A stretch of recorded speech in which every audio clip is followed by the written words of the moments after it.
আসসালামু আলাইকুম my cute people, আশা করি সবাই ভালো আছেন। তো আজকের ভিডিওটা হচ্ছে অন্যরকম, কারণ আজকে আমরা যাচ্ছি খুলনা প্রকৌশল ও প্রযুক্তি বিশ্ববিদ্যালয়, তো যেটাকে আপনারা কুয়েট নামে বলে থাকেন। তো কুয়েটে যাচ্ছি কারণ অনেক দিনের ইচ্ছে ছিল রাতে কুয়েট কেমন লাগে সেটা দেখার। তারপরে আমার কুয়েটের মধ্যে এক বন্ধু থাকে, তাকে আমরা ডেকে নিই। নেওয়ার পরে সে গেটে আমাদের প্রবেশ করিয়ে দেয়। তারপর আমরা যাই, ভিতরে যাওয়ার পরপরই হচ্ছে কিছু ফটোশ্যুট করি, কারণ এই যে নাম লেখাটা এখানে অনেকেই এসে ছবি তুলে দেখি, এই জন্য আমরা একটু রাত্রে কিছু ফটোশ্যুট করি। তো তারপরে বললাম, বন্ধু চলো আমরা সামনের দিকে এগাই, কারণ এখানে বেশিক্ষণ দাঁড়িয়ে থাকতে ভালো লাগতেছে না। তারপরে বললো ঠিক আছে, সেই বন্ধুটা আসুক সাইকেল নিয়ে, তারপরে আমরা একসাথে বেরোই। তারপর আর কি সে বন্ধু এসে যায়, আর আমরাও সামনের দিকে হাঁটতে থাকি। যদিও তার সাইকেল ছিল আর আমাদের তো সাইকেল নাই। তারপরে শহীদ মিনারের সামনে আসলাম। আসার পরে দেখলাম কেউ নাই এখানে। আর এই যে সময়টা আমরা যাই সে সময়টা ক্যাম্পাস এমনিতে ফাঁকা ছিল, কারণ তখন একটু ঝামেলা ছিল ক্যাম্পাসের ভিতরে। তো তারপরে আমরা আস্তে আস্তে সামনের দিকে এগাই, আর ভাবি যে এত সুন্দর একটা কলেজ, কিন্তু আমরা চান্স পাই নাই। যাই হোক, চান্স পাবো কি করে, আমি তো পরীক্ষাই দেই নাই। তারপরে আর কি, তারপরে দেখলাম সামনে যাইতে যাইতে একটা অদ্ভুত জিনিস দেখি আমি। অদ্ভুত বলতে অদ্ভুত না, কিন্তু মনে হইলো কি অন্য কিছু। দেখুন, আপনাদের একটু ভালোভাবে দেখাই, দেখুন পায়ের ছাপ। তো যখন এই রাস্তাটা করছিল সেখানে তখন হয়তো কোনো প্রাণী এর মধ্যে হেঁটে গেছে, কিন্তু এটা কি বিড়াল নাকি অন্য কিছু সেইটাই আমি কনফিউজড হয়ে যাচ্ছি। তো আপনারা কিসের পাওয়া মনে করতেছেন অবশ্যই কমেন্ট করে বলবেন। তারপরে আর কি, তারপরে আমরা দুই বন্ধু আর আমি একা, তিনজন মিলে একটু সামনের দিকে আগাচ্ছি। তারপর দেখলাম চারি সাইডে ভালো ভালো বিল্ডিং আছে, যেগুলো থাকা স্বাভাবিক, কিন্তু আমার কাছে একটু অন্যরকম লাগছিল। কারণ যেহেতু কুয়েট কুয়েট নাম শুনতে শুনতে তো সব জায়গায় ইয়ে হয়ে গেছি, কিন্তু আজকে তো সরাসরি দেখতেছি, এই জন্য আর কি। তো বিল্ডিংগুলোর দিকে যা বসলাম সেগুলো অনেক নতুন, পুরানো আছে, আবার অনেক নতুনও আছে। আর বেশি অংশ দেখলাম সব নতুন নতুন, মানে অতটা নষ্ট হয়নি এখনো, তাহলে অবশ্যই মানে খুব মানে বেশি বছর হয় নাই যে বানাইছে। তারপর এই সাইডে এসে দেখি একটা মাদ্রাসা না কি মসজিদ, ওখান থেকে দেখলাম কোরআন তেলাওয়াত হচ্ছিল। আর ওইটা শুনতে আসলে অনেক ভালো লাগছিল। তারপর আস্তে আস্তে এটা পুকুরের পাশে আসি, তখন আমার এক বন্ধু বলে গেলাম এইখানে কিন্তু একটা কয়েকদিন আগে একটা মানুষ মারা গেছে এই ডুবে। আমি বললাম ও, কি আর করার। যাই হোক, তারপরে আমরা সামনের দিকে এগোই। এগোতে এগোতে দেখি সব চারি সাইডে সব লাইটিং। আর সোজা দেখা যাচ্ছে, দেখতে পাবেন বিরাট লাইটিং, ওখানে আর যায় নাই। ভাবলাম অত দূরে না গিয়ে একটু আশেপাশে ঘুরে আমরা ব্যাক করি। তো তারপরে আর কি, তারপরে হাঁটতে হাঁটতে সামনের দিকে এগোই, আর আমার দুই বন্ধু তো আমার রেখে আগে থেকে হাঁটা করেছে।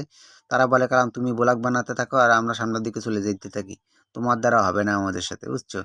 আমি বললাম ঠিক আছে, যাও যাও, তোমরাই তো যাবা, আমাদের তোর কোনো দাম নাই। তারপরে আমরা সামনে আস্তে আস্তে হাঁটি, আর ভাবি এখানে যদি পাইতাম চান্স, তাহলে কতই কি না চান্স করতে পারতাম গো। যাই হোক, এখানে চান্স না পাওয়ার কোনো আফসোস করলে হবে না, কারণ আল্লাহ ইচ্ছা করে ভালোর জন্যই করে। তোমার যতটুকু সাধ্য ততটুকুই তুমি পাবে, এটাই হচ্ছে কথা। আর আমার সাধ্য মতন আমিও সেখানে পেয়েছি, এই আর কি। আর কথা হচ্ছে পড়াশোনা করতে হবে। যদি আপনি ভালো জায়গায় চান্স পাইতে চান তাহলে ভালোভাবে পড়াশোনা করতে হবে। ওই যে উটপাটাংভাবে পড়লাম আবার ছেড়ে দিলাম আবার পড়লাম, এভাবে হয় না। যেমনটা আমার কাছে হয়েছে, কারণ আমি পড়তাম আবার ছেড়ে দিতাম, আবার পড়তাম, এরকম বুঝছেন। এই জন্য মনে করেন আমার এখন পজিশন এমন জায়গায়।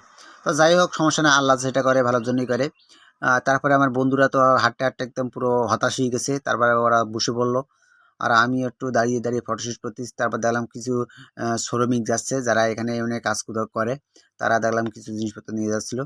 তারপরে আর কি, তারপরে সাইড সাইডে বসে বসে যে পুকুরের সৌন্দর্য উপভোগ করছিলাম। তো সামনেই কিন্তু সেই মৃত পুকুর, মানে যেখানে মারা গিয়েছিল। তারপরে বন্ধুকে বললাম, বন্ধু চলো সামনে ঘুরে আসি। বলে তুই যা, তোর মতন অনেকেই আছে, সামনে যা। তো আমার মতন লোক বললো, আমি সামনে গিয়ে দেখি ওমা দুইটা কুত্তে শুয়ে। আমি বললাম, বন্ধু আমি তো এখানে, আর তোরা দুজন শুয়ে রয়েছে ওই। তখন তোর ওরা আবার লাফিয়ে বলে, কালাম তুমি মানুষ তাহলে চিনিয়ে গেছো। আমি বললাম অফকোর্স।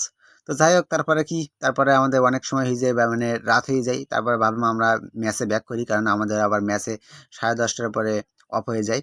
তারপরে চার সাইডে দেখলাম দেয়ালের গায়ে ফাইন ফাইন শিল্পকর্ম তুলে ধরেছে অনেকেই। তারপরে আমরা কুয়েটের সেই গেট দিয়ে আবার আস্তে আস্তে বাইরে বেরিয়ে আসি।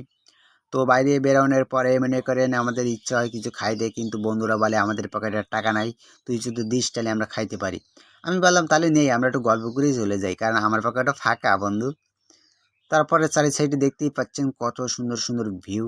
আর এরপরে কি করা যায় সেটা ভাবতে ভাবতে বললাম কালাম চলো সামনের দিকে নিয়ে যাই এদের। তারপরে একটা ভ্যানে উঠে পড়লাম। ওঠার পরে বললাম চলেন কাকা একটু সামনের দিকে যাই। বললো কোথায় যাবে? বলবে ফের যেখানে ঘাট আছে সেই নদীর ঘাটের পাশে যাব। তারপরে আমার বন্ধু সাইকেলে আগে চলে যায় আর আমরাও তখন একটা ভ্যান নিয়ে সেখানে চলে যাই মানে নদীর ঘাটে। তো যেখান থেকে মনে করেন এই যে কি বলে ট্রলারে করে বা নৌকায় করে লোক পারাপার করে ওখানে চলে যাই। তারপর পথেই দেখি চারি সাইডে সব অন্ধকার আর অন্ধকার। আর এই কিছুক্ষণ পরে আমরা সেখানে হাজির হয়ে যাই। এই দেখুন সেই জায়গা যে জায়গার জন্য আমরা বসেছিলাম। তো এখানে আসার পরে দেখলাম মনটা অনেকটা ঠান্ডা হয়ে গেছে এবার। তো আজকে ভিডিওটা এই পর্যন্ত, কেমন লাগলো বলবেন অবশ্যই। আর সবাই ভালো থাকবেন, সুস্থ থাকবেন। আসসালামু আলাইকুম, টাটা।